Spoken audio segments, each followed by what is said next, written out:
נשמת בר ופני, תהיה נשמתו צורה. רציתי שכל מי שייכנס בבית יפגוש אותו קודם כל ואחר כך אותנו. הוא אהב את הצבא. הוא יכל להיות כמעט בכל יחידה שהוא רצה. ילד חכם בצורה בלתי רגילה.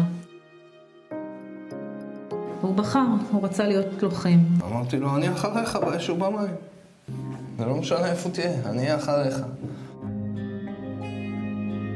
בר נהרג ב7 באוקטובר.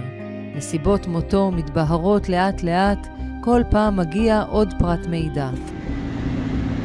המ"פ שלו, שלחם לצידו, ושאר הפלוגה, נכנסו לעזה ל3 חודשים. 20 שנה של נחת. לא קראו לנו לבית ספר, הבן שלך עושה בעיות ככה או בעיות ככה. 20 שנה של נחת.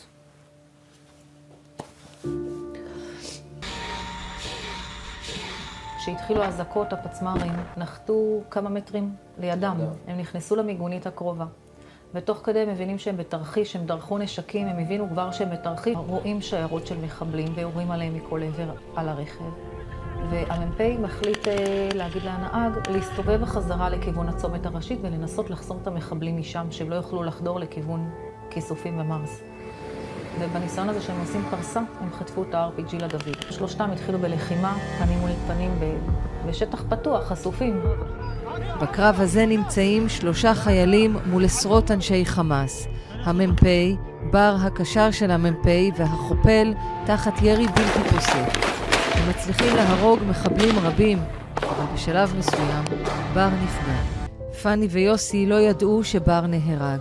הוא לא ענה לטלפון, החברים לא ענו, גם המפקדים לא. ימים ארוכים, מורטי עצבים עברו, עד שבשלישי בבוקר נכנסו קציני נפגעים לבשר את מה שהלב כבר ידע.